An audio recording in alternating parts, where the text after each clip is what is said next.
بسم اللہ الرحمن الرحیم۔ السلام علیکم ناظرین، اس ویڈیو میں ہم اپنے نبی صلی اللہ علیہ وآلہ وسلم کی مبارک زندگی کے کچھ بہترین عادات و اطوار کے بارے میں جانیں گے۔ ویڈیو کو اسکپ بالکل مت کیجیے گا اور اس پیاری معلومات کو اپنے دوستوں کے ساتھ بھی ضرور شیئر کریں۔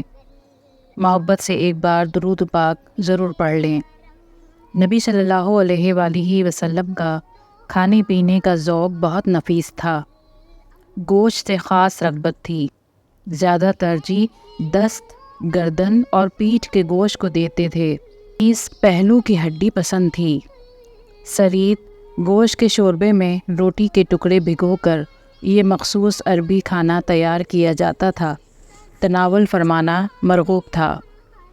پسندیدہ چیزوں میں شہد، سرکہ، خربوزہ، ککڑی، لوکی، کھچڑی، مکھن وغیرہ اشیاء شامل تھیں۔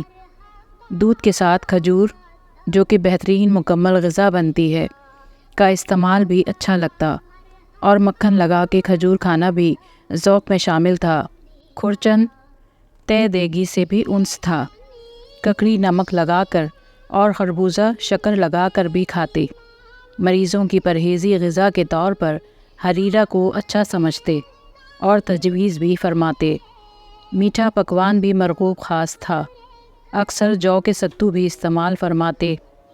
ایک مرتبہ بادام کے ستو پیش کیے گئے تو یہ کہہ کر انکار کر دیا کہ یہ عمرہ کی غذا ہے۔ گھر میں شوربہ پکتا تو کہتے کہ ہمسائے کے لیے ذرا زیادہ بنایا جائے۔ پینے کی چیزوں میں نمبر 1 میٹھا پانی تھا، اور بطور خاص 2 روز کی مسافت سے منگوایا جاتا۔ دودھ، پانی ملا دودھ، جسے کچی لسی کہا جاتا ہے، اور شہد کا شربت بھی رغبت سے نوش فرماتے۔ غیر نشہ دار نبیذ بھی قرین ذوق تھی۔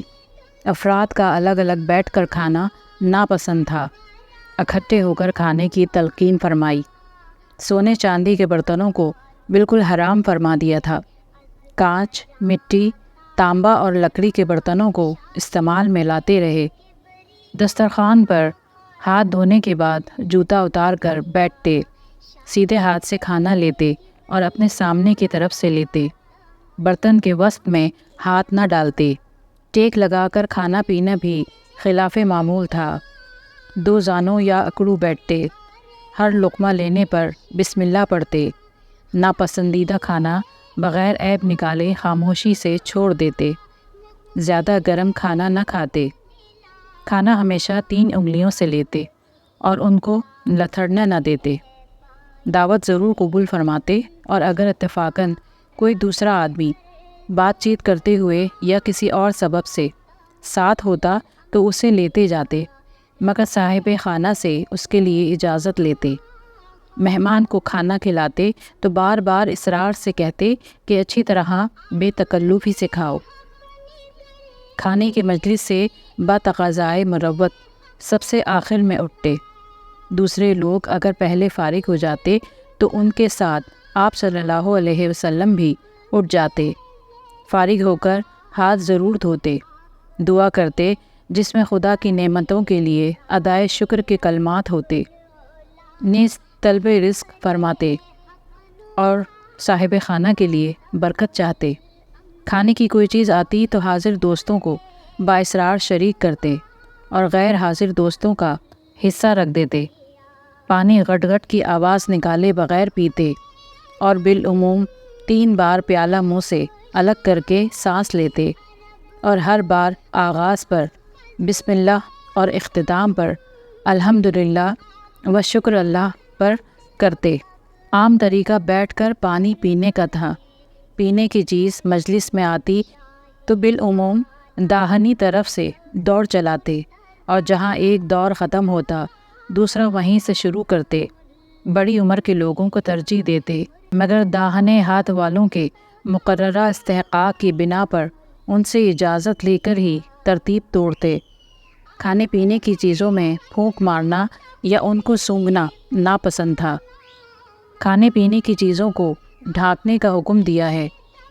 کوئی نیا کھانا سامنے آتا تو کھانے سے پہلے اس کا نام معلوم فرماتے۔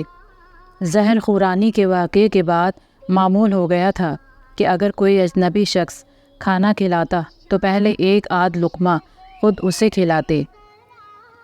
کبھی اکڑوں بیٹھتے، کبھی دونوں ہاتھ زانوں کے گرد حلقۂ زن کر لیتے، کبھی ہاتھوں کے بجائے کپڑا، چادر وغیرہ لپیٹ لیتے۔ بیٹھتے ہوئے ٹیک لگاتے تو بالعموم الٹے ہاتھ پر۔ فکر یا سوچ کے وقت بیٹھے ہوئے زمین کو لکڑی سے کریدتے۔ سونے کے لیے سیدھی کروٹ سوتے اور دائیں ہاتھ کی ہتھیلی پر داہنا رخسار پر رکھ لیتے۔ کبھی چت بھی لیٹتے اور پاؤں پر پاؤں بھی رکھ لیتے، مگر سطر کا اہتمام رکھتے۔ پیٹ کے بل اور اوندھا لیٹنا سخت ناپسند تھا اور اس سے منع فرماتے تھے۔ ایسے تاریک گھر میں سونا پسند نہ تھا جس میں چراغ نہ جلایا گیا ہو۔ کھلی چھت پر جس کے پردے کی دیوار نہ ہو سونا اچھا نہ سمجھتے۔ وضو کر کے سونے کی عادت تھی اور سوتے وقت مختلف دعائیں پڑھنے کے علاوہ آخری 3 صورتیں سورہ اخلاص اور معوذتین پڑھ کر بدن پر دم کر لیتے۔ سوتے ہوئے ہلکی آواز سے خراٹے لیتے۔ رات میں قضائے حاجات کے لیے اٹھتے تو فارغ ہونے کے بعد ہاتھ منہ ضرور دھوتے۔ سونے کے لیے ایک تہبند علیحدہ تھا، کرتا اتار کر ٹانگ دیتے۔ بحوالہ سیرت النبی صلی اللہ علیہ وآلہ وسلم۔